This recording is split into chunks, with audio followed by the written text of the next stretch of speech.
I love a good hike, but there are other ways to enjoy a trail, and doing a trail ride in Bryce Canyon is a great option. These rides will take you through the Bryce Amphitheater to add a whole new perspective on the park. But there are a few things you need to know before you head to the corral. So in this episode, I'll tell you how to select the right trail ride. I'll let you know how to prepare for your ride, and I'll show you what to expect on a trail ride in Bryce Canyon National Park.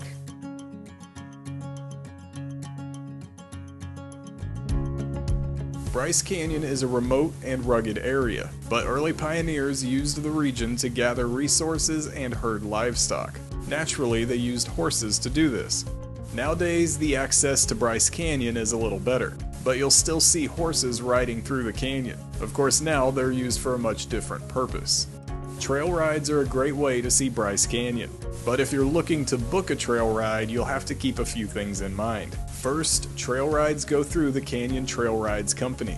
Canyon Trail Rides also provides horseback rides in Zion National Park and Grand Canyon National Park. They've been doing this for years, and they know what they're doing.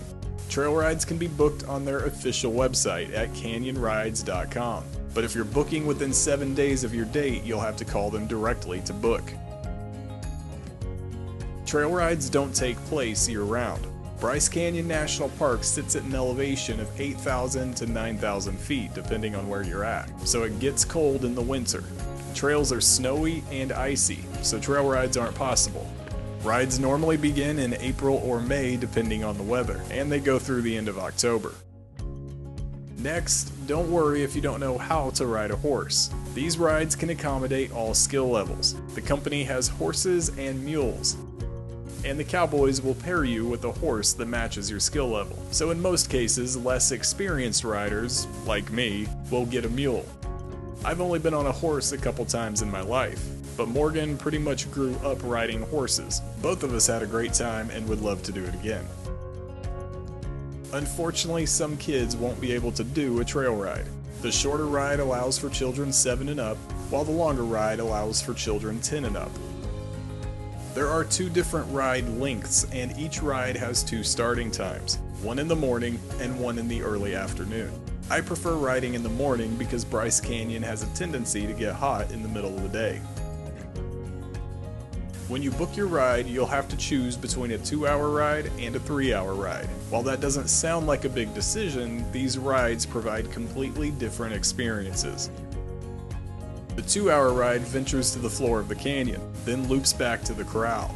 This ride has nice scenery, but the 3-hour ride continues into the amphitheater and follows the Peekaboo Loop Trail. That means you'll see the wall of windows, the Hindu temples, and the chessmen from horseback, and this is a great way to experience Peekaboo Loop. The 2-hour tour costs $85 per person, and the 3-hour tour costs $125 per person. In my opinion, the 3-hour tour is well worth the extra cost. But the longer ride sells out regularly, so you'll have to book this one in advance. Once you have your trail ride booked, there are a few rules that will affect how you prepare for your ride. This first one should go without saying, but you can't wear open-toed shoes. No flip-flops, no Crocs. I wore hiking boots and Morgan wore cowboy boots. Both were great, but you can also wear tennis shoes. Next, you are technically allowed to wear shorts, but you probably shouldn't. If you wear shorts, your legs will rub against the saddle and the horse. All of the rubbing can make for an extremely uncomfortable trip. I recommend wearing pants so it's not an issue. You can wear a hat, but it has to be secured properly. If a hat falls off during a ride, it can startle a horse, and who knows what will happen at that point. But it's definitely something you don't want to be a part of. Finally, you won't be allowed to take a backpack or a purse on the trail ride. If you bring a purse or a backpack to the corral, they will kindly ask you to walk it back to your car, so prepare accordingly. However, I was allowed to bring my camera, which was nice. With all of that in mind, here's what it looks like to do a trail ride in Bryce Canyon National Park.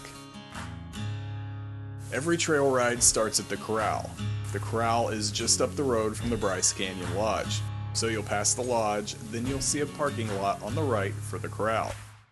We booked the 3-hour ride, and it started at 8 a.m., but we had to be there a half hour early to check in. Once we got checked in, cowboys paired us with our rides. My mule was named Patsy, and Morgan's horse was named Harley. Once we were on our horses, the cowboys gave us a few instructions, then we were on our way. Guides lead the way during the trail ride. This keeps the horses from moving too fast, which is good because there are a couple steep sections of trail on the way down to the amphitheater. The cowboys told stories about their time in Bryce and gave us history about the park, while we rode through the cliffs. The early part of the trail had a few hoodoos that were scattered around us, and the views were nice. But once we reached Peekaboo Loop, everything changed. Peekaboo Loop surrounded us with hoodoos, while we passed through beautiful archways. This trail has some of the best scenery in Bryce, and enjoying these views from horseback makes it even better. We only stopped once during the ride, so don't expect to get off and take photos, although there is a photographer stationed at the first switchback.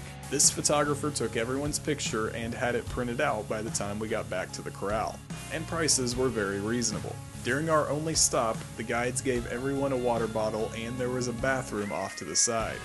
But this restroom should only be used as a last resort. Don't say I didn't warn you. Next, we kept working our way through the loop. We passed the wall of windows and the Hindu temples. Final stretch of the loop continues towards the north end of the Bryce Amphitheater. Here we were treated to a gorgeous wall of hoodoos.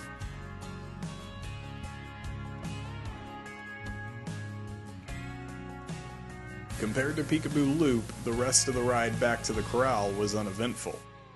But overall, this trail ride was one of the best experiences we had in Bryce Canyon National Park.